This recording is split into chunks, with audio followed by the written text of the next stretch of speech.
Books can contain a lot of characters. The first Harry Potter book alone contains over 50. So how much should each player in a story be developed in terms of complexity? As a general rule, the more scenes a character appears in, the more complex the reader will expect the character to be. I like to think of character complexity in terms of a 4-tier pyramid. At the base, you have your protagonist, who is the most complex by virtue of how much time the reader spends with them.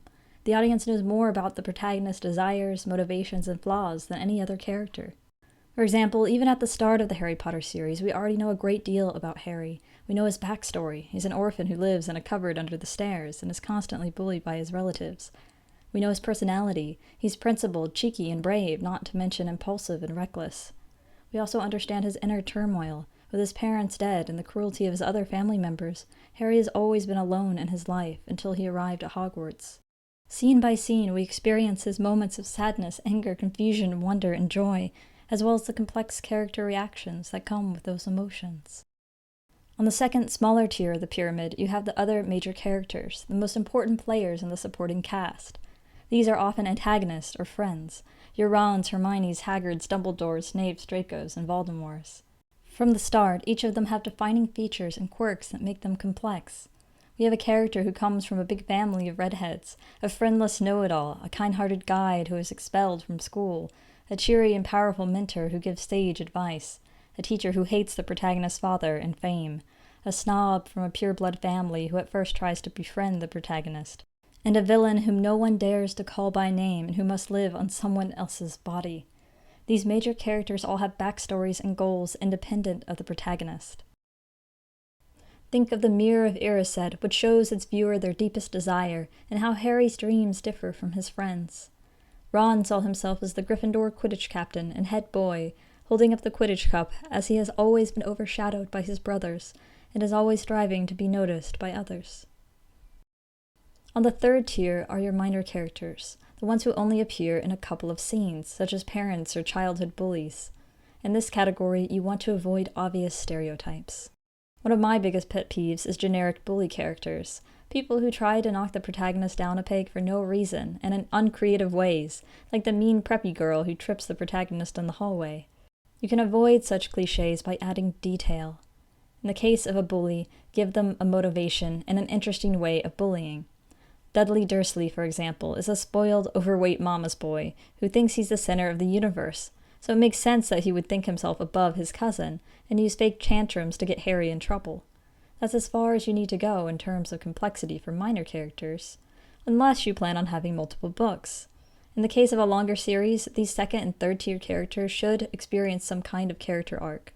Even as antagonists, both Draco and Dudley mature in later books and begin to doubt their antagonistic roles. Over the course of multiple volumes, new backstory may also be revealed, changing the protagonist and the reader's perception of a character, such as in the case of Snape, Dumbledore, and Voldemort. At the tippity top of the pyramid are your background characters, who usually appear in just one scene. Many of them may be unnamed and known by their role: guards, goons, red shirts, shop owners, homeless people, and so on. This also includes characters who are mentioned by name alone, such as authors of books or unimportant classmates. The presence of interesting background characters can make a world feel larger and lived in. For example, in Harry Potter and the Philosopher's Stone, even the boa constrictor at the zoo has a certain level of complexity, as described in its wiki entry. Lonely and bored, the snake found it highly annoying to have zoo visitors tap on the tank's glass front every day. He had also always dreamed of living in Brazil. He also had a rather playful side, as he made a point of snapping at the heels of panicky muggles as he left his former prison, but without intent to hurt them. Interestingly, the snake seemed to be capable of reading. When Harry asked if it missed its family in Brazil, it pointed to a sign which read, "Raised in Captivity." Rowling could have simply had Harry see the snake and wish that it would attack Dudley. Instead, she chose to make the snake a sympathetic character, whose trapped situation mirrors that of Harry's. As it's leaving, the snake even has a fun line of dialogue. Of course, you don't want to spend too much time developing one-off characters. However, if the protagonist interacts with them for even a page or two, you can still add flair. They could speak in an interesting way or have a single defining personality trait that adds humor or subverts expectations. A self-conscious thief, a philosophical guard, a chef who's missing 3 fingers, a mistrustful innkeeper who suspects everyone is trying to burn his damn place down. By adding a few small details, you can give even the most minor of characters a unique backstory and personality. Think of all your characters as having different levels of complexity, and adjust the amount of detail you reveal according to how often they appear in your story. Here's the breakdown. Tier 1. Main characters appear in most scenes. Tier 2. Major characters appear in many scenes. Tier 3. Minor characters appear in a few scenes. Tier 4. Background characters appear in one scene. Try listing all the characters in a book as you read. How complex does each one feel to you?